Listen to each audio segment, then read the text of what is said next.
अस्सलाम वालेकुम, welcome to my channel the world of knowledge.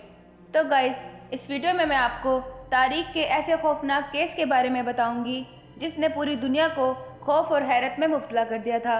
कई साल गुजर गए लेकिन आज भी वो इस केस को याद करके खौफ में मुब्तला हो जाते हैं। तो गाइस, वीडियो स्टार्ट करने से पहले अगर आप हमारे चैनल पर न्यू हैं तो काइंडली हमारे चैनल को लाइक एंड सब्सक्राइब कर दें। अब चलते हैं वीडियो की तरफ। ये एनेलिजे मिशेल नामी एक लड़की की कहानी है। इस कहानी पर एक मशहूर horror film the exorcism Emily of रोज भी बन चुकी है। फ्रेंड्स, एनेलिजे मिशेल नामी लड़की का ताल्लुक जर्मनी से था। ये लड़की 21 सितंबर 1952 यानी 21 सितंबर 1952 को क्लिम्बर जर्मनी में पैदा हुई थी। इसका बाप एक प्रीस्ट बनना चाहता था और वो अपने बच्चों को भी उसी माहौल में तरतीब दे रहा था। एनेलिजे मिशेल जब 17 साल की हुई तो इसके साथ अजीबोगरीब वाक़यात होना शुरू हो गए और इसको मुख्तलिफ आवाज़ें सुनाई देती थीं और इन आवाज़ों को सुनकर वो शदीद गुस्से में आ जाती थी और लोगों को मारना शुरू हो जाती थी। इसको अपने आसपास से जलने की स्मेल भी आती जो कि इसके घर वाले भी महसूस करते थे। एनेलिजे की उम्र इस वक्त सिर्फ 17 साल थी। इसको इसके माँ बाप एक साइकेट्रिक क्लिनिक ले गए जहाँ डॉक्टर ने इसको ग्रैंड माल एपिलेप्सी नामी एक बीमारी डायग्नोस्ट की। इसका इलाज शुरू हो गया लेकिन इसकी हालत मज़ीद बिगड़ती चली गई। डॉक्टर इसको ज़्यादातर बेहोश ही रखते थे लेकिन घर वापस जाकर इसकी हालत फिर से ख़राब हो जाती। अगले कुछ महीनों में इस लड़की की ऐसी हालत हो गई कि कोई इसके आसपास जाने से भी घबराता था। ये मक्खियाँ मकड़ियाँ कोयले तक खाना शुरू हो गई थी। यहाँ तक कि एक दफ़ा इसको मरे हुए परिंदे का सर तक खाते हुए देखा गया। इसकी फैमिली को इसके कमरे की दीवारों से इसकी चीखों की आवाज़ें आती रहती। ये चीखें घंटों तक जारी रहती थी। ये मुख्तलिफ आवाज़ें और ज़ुबानों में बातें करना शुरू हो गई। एनेलिजे मिशेल अपने कमरे की दीवारों पर अपने नाखूनों से निशानात बनाती रहती थी और कीड़े मकोड़े खाती रहती थी। ये अपने घर वालों के सामने खौफनाक तरीके से इशारे करती जैसे कोई इसके साथ मौजूद हो। इसकी बहन के मुताबिक एक दफ़ा इसने अपने हाथ में सेब पकड़ा और इस सेब को अपने हाथ से क्रश कर दिया। एनेलिजे मिशेल के माँ बाप इसकी हालत देखकर बहुत परेशान थे। डॉक्टर से मायूस होकर उन्होंने एक प्रीस्ट को घर बुलाने का फैसला किया। उस प्रीस्ट का नाम अर्नेस्ट ऑल्ट था। इस प्रीस्ट ने इनको बताया कि एनेलिजे पर शैतान का साया है और शैतान ने इसको कब्जे में किया हुआ है। ये पोजेस्ड है। प्रीस्ट ने कहा कि कोई भी डॉक्टर एनेलिजे का इलाज नहीं कर सकता। प्रीस्ट ने फैसला किया कि वो एनेलिजे मिशेल के साथ एक एक्सोर्सिज्म करेगा। एक्सोर्सिज्म किसी भी डीमंस शैतान को किसी इंसानी जिस्म से निकालने को कहा जाता है लेकिन उस वक्त जर्मन कानून इस बात की इजाज़त नहीं देता था। इस एक्सोर्सिज्म को रात में रखने का फैसला किया गया। इस लड़की के माँ बाप ने एनेलिजे को डॉक्टर के पास मजीद ना ले जाने का फैसला किया और इसका इलाज रुकवा दिया और सिर्फ इस प्रीस्ट से एक्सोर्सिज्म कराने का फैसला किया। 24 सितंबर 1975 को पहली दफ़ा एनेलिजे मिशेल के साथ एक्सोर्सिज्म की गई और अगले 10 माह में 67 दफ़ा प्रीस्ट ने इस लड़की के साथ एक्सोर्सिज्म के सेशन किए। इस एक्सोर्सिज्म में एनेलिजे मिशेल से पूछा गया कि इसके जिस्म में कौन मौजूद है तो उसकी तरफ से जवाब आया कि इसके जिस्म में 5 डीमंस मौजूद हैं जिनका नाम उसने लूसीफर, जुडास, हिटलर, नीरो, कीन बताया। ये एक्सोर्सिज्म में मुख्तलिफ आवाज़ों में बातें करती और कई बार ऐसी ज़ुबानों में बातें करती थी जो उसको आती ही नहीं थी। तो फ़ौरन इन सेशंस की ऑडियो रिकॉर्डिंग भी की गई जिनमें एनेलिजे मिशेल की आवाज़ें रिकॉर्ड की गई जो कि यूट्यूब पे मौजूद हैं। लेकिन ये रिकॉर्डिंग इतनी खौफनाक और अजीब है कि आप उनको ना ही सुने।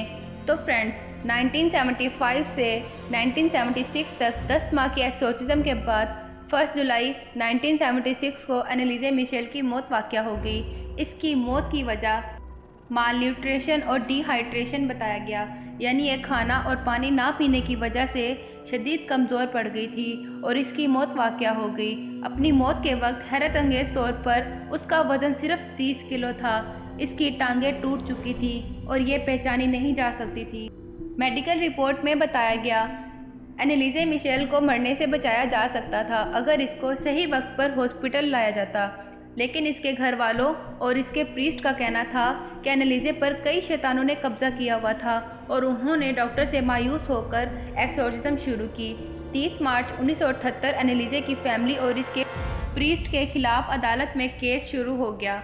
इस केस ने इस वक्त दुनिया में हलचल मचा दी थी।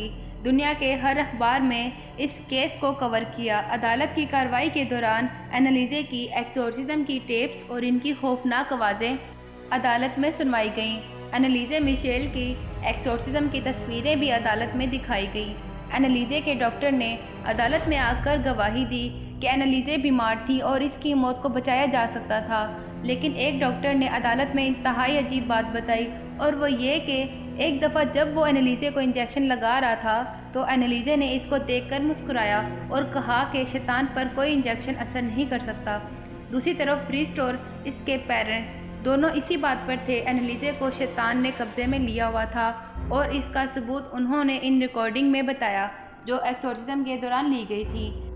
इनके मुताबिक एनालिजे की मौत की वजह से वो इन शैतानों के कब्जे से आज़ाद हो गई थी।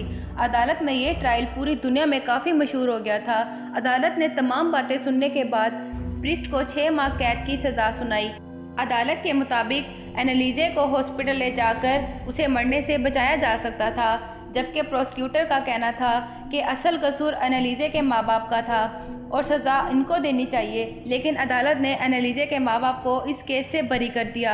इस ट्रायल के बाद एनालिजे की कब्र को एक मजहबी रंग दे दिया और आज तक लोग इसकी कब्र देखने के लिए जाते हैं। एनालिजे मिशेल के घर को इसके माँ बाप के मरने के बाद किसी ने इस्तेमाल नहीं किया, लेकिन हैरत अंगेज़ तौर पर 2013 में इस खाली घर में आग लग गई। लेकिन वहाँ के लोकल लोगों ने इस आग को भी एनालिजे के केस से जोड़ दिया और कई किस्से कहानियाँ बताईं। तो फ्रेंड्स, एक और दिलचस्प बात यह भी है कि एनालिजे मिशेल के मरने के 2 साल बाद स्विट्ज़रलैंड से ताल्लुक़ रखने वाले एक डॉक्टर ने इंकिशाफ किया। एनालिजे को एपिलेप्सी नामी बीमारी कोई थी ही नहीं, लेकिन फिर भी जर्मनी के लोकल डॉक्टर्स इसको एपिलेप्सी की टैबलेट्स देते रहे, जिसकी वजह से इसकी सेहत और इसका दिमागी तवाज़ुन बिगड़ता गया और इसका ये हाल हुआ।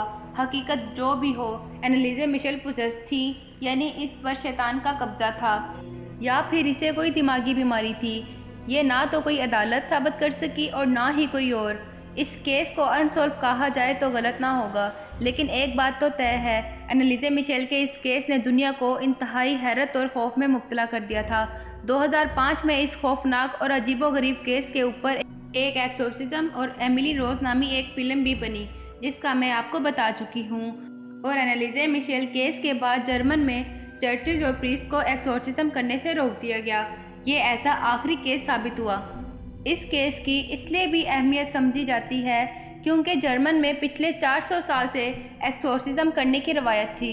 अगर कोई दिमागी तौर पर बीमार भी हो जाता तो लोग इसको हॉस्पिटल ले जाने की बजाय प्रीस्ट के पास ले जाते, और कहा जाता है कि इसकी वजह से कई जानें भी ज़ाया हो चुकी थी।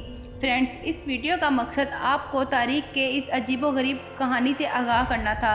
हकीकत क्या है ये अल्लाह ताला जानता है। आई होप आपको ये वीडियो अच्छी लगी होगी। ऐसी मोर इन्फॉर्मेटिव वीडियोस के लिए बेल आइकन पर क्लिक करना मत भूलिएगा ताकि आप हमारे चैनल के साथ जुड़े रहें।